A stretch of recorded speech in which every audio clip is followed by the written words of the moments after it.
Alright, hello everyone, it's Blazer here for another one of these games I bought video, and this time it's on May 2025, and which we're in June now already, believe it or not.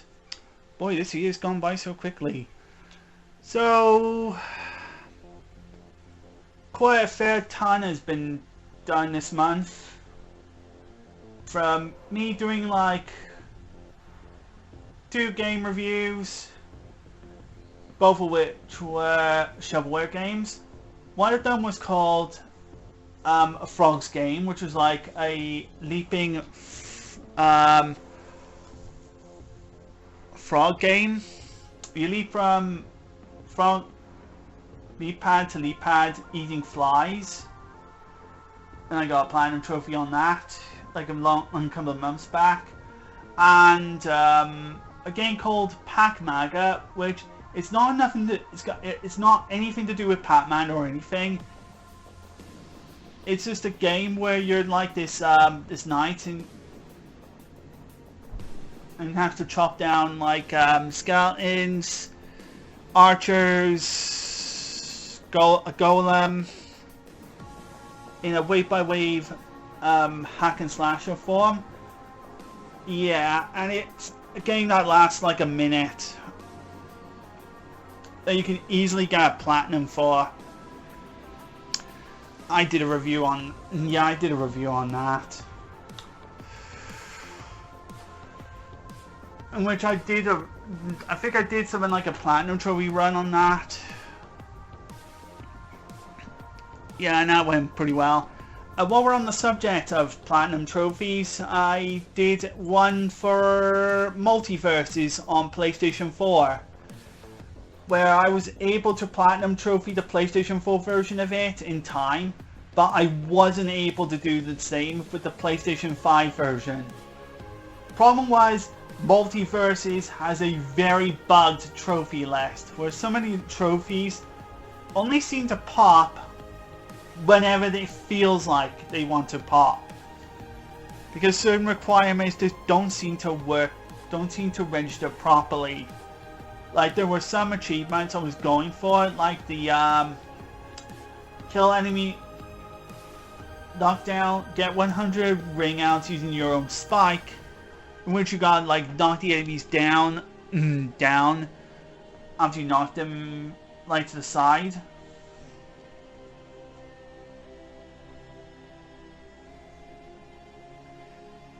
Yeah, which some of these times it don't seem to go properly for some reason, or sometimes the achievements don't seem to, or some achievements like the projectile one, the one where you gotta get 200 ring outs with projectile attacks. Yeah, sometimes that doesn't seem to that one doesn't seem to get on pretty well, and yeah, many players many achievement hunters and trophy hunters really flashed their frustration with that one. And yeah, that was another game that was on its last legs that was deemed for server shutdown, and once those servers shut down, it's impossible to get a platinum trophy for it, or get like any of the online achievements for it now anymore, because they've ended the service and they delisted the game off the store page now. So Multiverses is done. It's dead. And you know what? Good. Forget about it. That game was a dud. It was from It was a game published by Warner Brothers, who had recently had this disaster with Suicide Squad Kill the Justice League, which they lost, what was it? Was it $2 billion? Was it $10 billion or was it $2 billion? I cannot remember. In losses from how much of a failure that game was. And Warner Brothers really got insanely greedy with microtransactions and multiverses as well. Yeah, I don't think I need to say anymore. The game failed. And let's be honest, it really did deserve, it really did earn its gravestone. Which that's a relief. It means I don't have to play it anymore. But I was able to platinum the PlayStation 4 version. I came close to platinuming the PlayStation 5 version, in which I did the all of the trophies with a boosting group. I got together with some guys, that were boosting like the 500 plays in a party match, plays in a party achievement, which is called Party Animal, which has you know, completing 500 matches while you're in a party of 2 people. And I was close to getting it. I was possibly like so close to getting it, but then the deadline came and then the servers went off and I wasn't able to get it in time. I came so close. But if there is a way to get that to get the Party Animal achievement through playing it locally, I honestly would welcome that result, because I would honestly would like to find some kind of way of getting that Party Animal achievement, because that's one of the because that was the last trophy I needed for my platinum for the PS5 version. But it's a shame I missed out on it and I'll never be able to get it. So,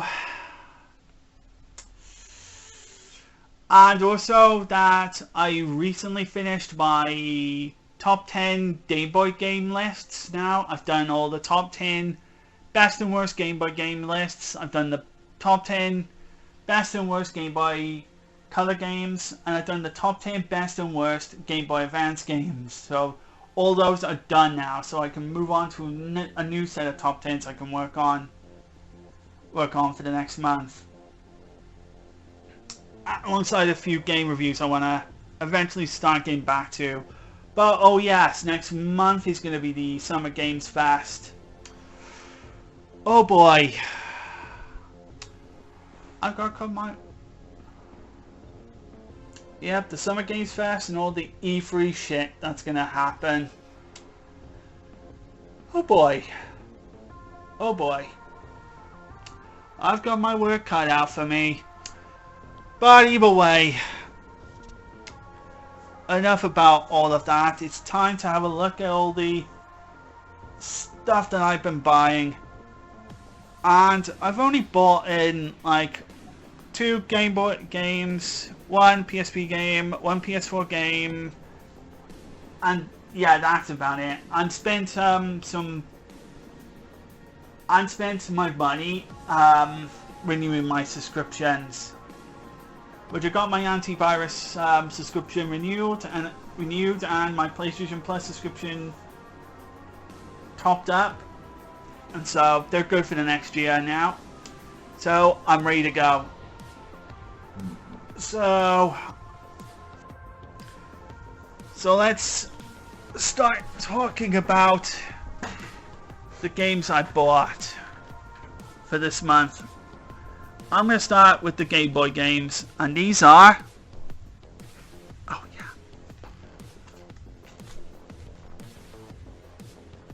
Alleyway and Game & Watch Gallery 2 on Game Boy Color. These are 2 handheld games I recently picked up for pretty cheap. Alleyway is kind of a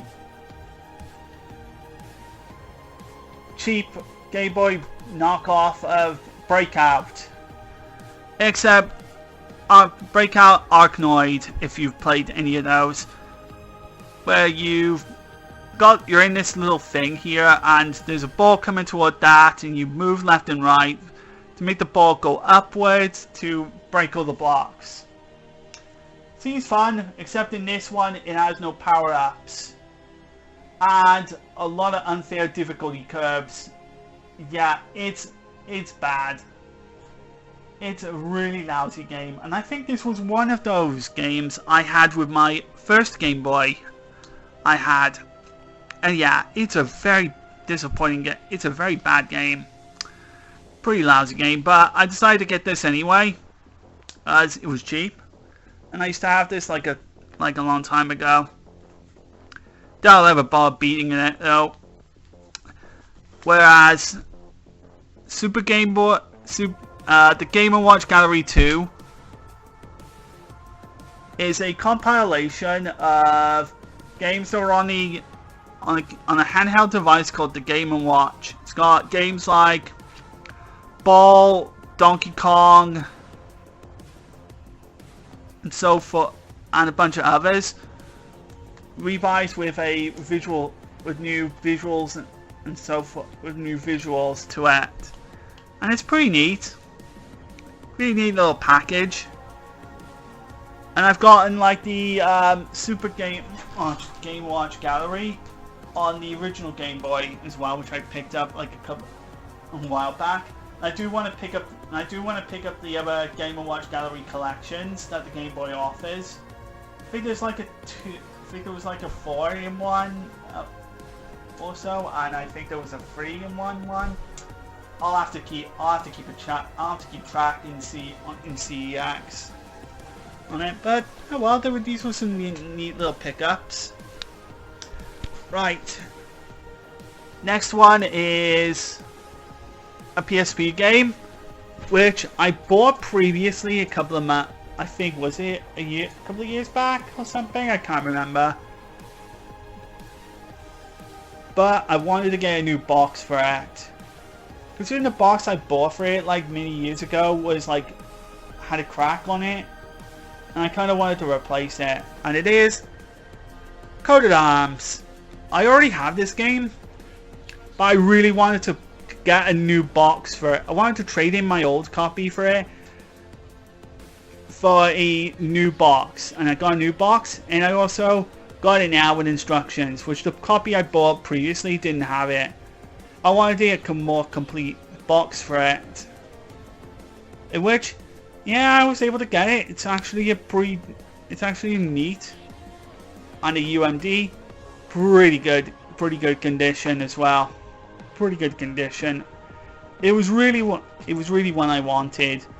And either way, what Coded Arms is a first-person shooter set in like this virtual simulation world, training simulator world, where like enemies have taken over it, and you have to dive deep into like this into it to battle enemies inside of it to free it from being hacked or something. To be honest, I do not remember it too much. I haven't played much of it. I probably need to play it some more to understand it. But it's a decent game for the PSP, like a decent first-person shooter.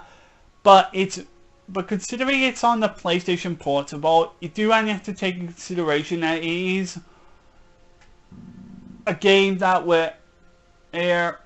it would be more beneficial to play it on an analog stick or a mouse and keyboard if you're a PC pillock. Whereas on the PSP, it only has one analog stick and the face buttons to work, and only a few buttons on it to work with. And in which, yes, that's a big fault of the PSP, and why the PSP was not a valuable choice when it comes to this genre. Whereas the Nintendo DS, it has the touch screen for aiming, which made it more very intuitive over the PSP, which made the DS of the best choice for first-person shooters on a handheld. And I still go by that comment. The DS was a brilliant console for first-person shooters, and why I think the 3DS should have learned from what the original Nintendo DS games actually did, and built upon it. But anyway, oh well. I want to get the sequel, Coded Arms Condition, if I can find it. So I really have seen some gameplay of that, and I want to actually get into that one. Alright, now, in the last game I actually did buy, which was a game that was on my PlayStation Plus subscription, but I really wanted to find a physical copy of it, and it is Borderlands 3 for the PS4. I've got the digital version of Borderlands 3 for the PS4 and also for the PS5. Here's the version of it for the PS4, and I do want to track down the PlayStation 5 version eventually, if I can, that is. But anyway, Borderlands 3 is a co-op shooter, co-op first-person shooter, where you're in like this this wasteland, and you do quests, you shoot down enemies, and find all kinds of bigger, better weapons, and eventually level up and stuff. It's a first-person shooter with RPG elements, kind of what Fallout tries to replicate and copy nowadays. And yeah, which Fallout doesn't do it very well compared to this. But Borderlands is just like a better version of modern Fallout games, which try. Yeah, this is an example of a looter shooter, and a great one at that. And I do think, and I was able to pick it up for very cheap as well. I do want to get the DLC for this game before I actually play it. And I do want to play the other Borderlands games on the first on the PS3, which I've got all three of them on the PS3. Borderlands 1, Borderlands 2, and Borderlands the pre-sequel, all on the PlayStation 3. And I've got Borderlands 2 and Borderlands the pre-sequel on PS4 as well, alongside this one. But I think Borderlands 1 is digital only on the PlayStation 4. I think, I'm not sure. And there is a PlayStation 5 version of Borderlands 3 as well, in which I do want to hunt that version down. A physical version of that game down, because I really would like to get that as well. You know, finish the Borderlands collection before I eventually find other Borderlands games I'm missing on as well. Like Tales of the Borderlands, which is like a Telltale's game.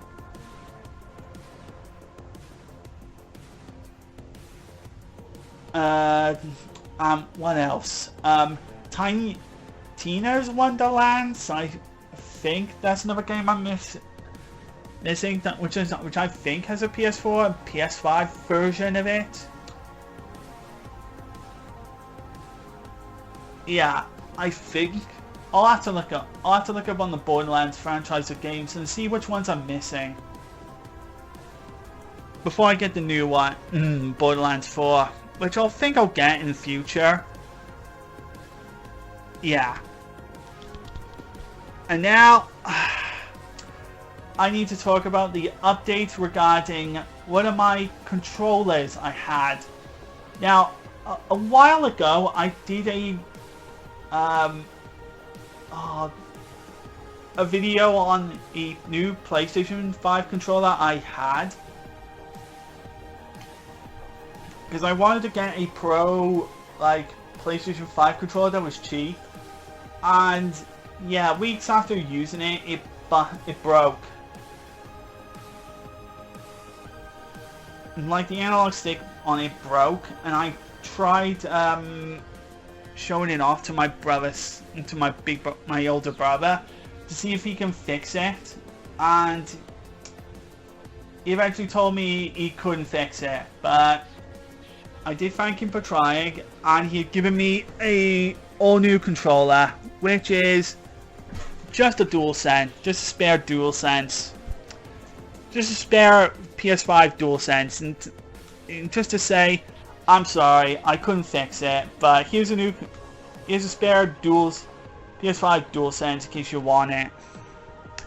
Which, yeah, it's fine, and I got these as well. Just some bum grips as well, but these are not very great. Well, they're better than some of the other ones I've had. Yeah, they're basically the ones I've had. Which, yeah, although I like these, but they're not as good compared to these ones. They're nothing compared to these ones. The GTX Pro grips are the best. They're my favorite thumb grips I've ever used. Yeah, in which I'll probably throw. So we'll probably throw those thumb grips off with the GTX for another set of GTX Pro grips I still have. But I do want to. As much as I'm grateful for the new DualSense, but I would like to get one that's a volcanic red one. So I'll probably get. So either I'll keep it or I may trade it in for a volcanic red one if I could get my hands on one.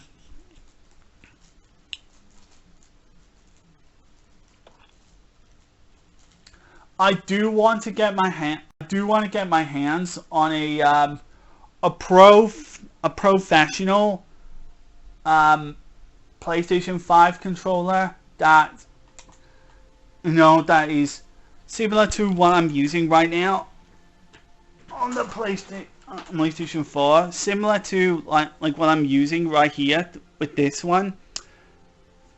This is my PS4, my third-party PS4 controller that I'm using for my gaming, for when I'm playing PS4 games, or when I'm playing first-person shooters on the PS4. But I want to get one professional PlayStation 5 controller that functions. And I do have a couple of ideas. There's one from Nacon and the Pro Evolution 5 controller.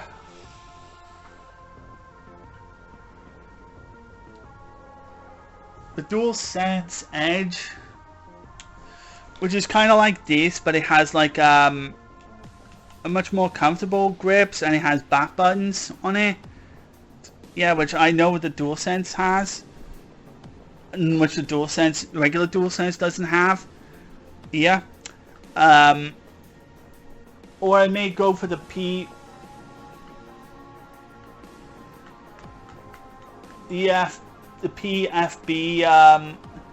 Victrex Pro gaming controller. That's for the PS4 and 5.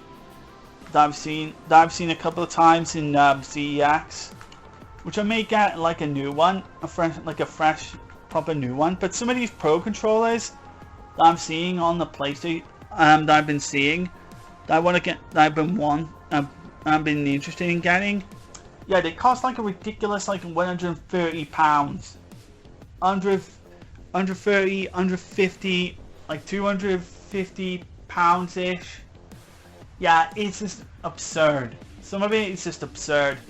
So I wanted to find on Amazon like a cheaper alternative to those, and I did kind of, except the ones they've given you has all the technological features you want, but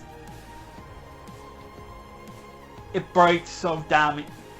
But the analog sticks break so fucking damn easy. So I got this one now, and I haven't tested it yet.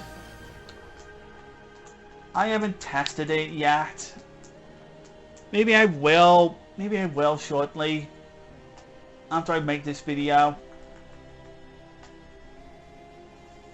But I don't know. I kind of would like a volcanic red one. Red one of this, so I can have it like as my main controller. controller or something. Like, I don't know.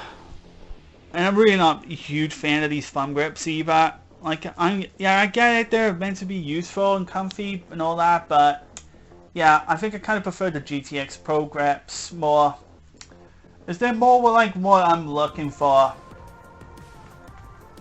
You know, with this whole circular curve, with this whole curve thing that's got upward curve. I prefer the upward curve than the downward curve.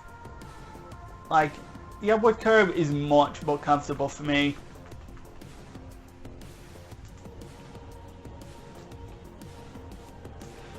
But either way. So, this is gonna do, like, for my games on board video, like, not much. But like I said, I've wanted to save my money for, you know,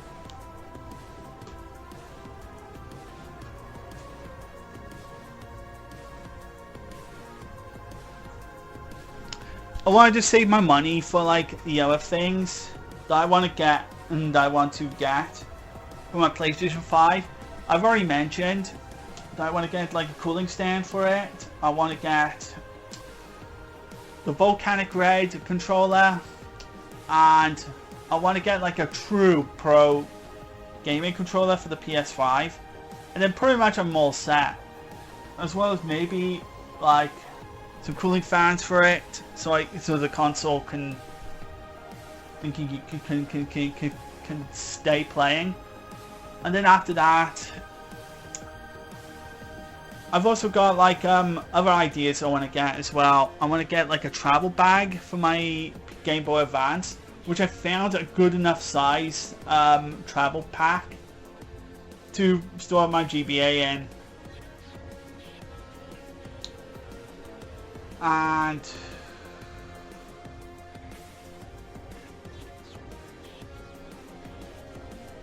what else? Is there anything else I want to get?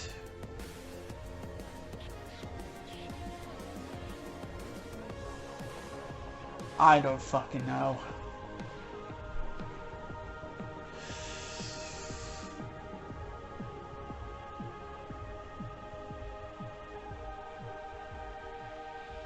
Yeah, I can't think of anything else right now. But so I think I'll end it here.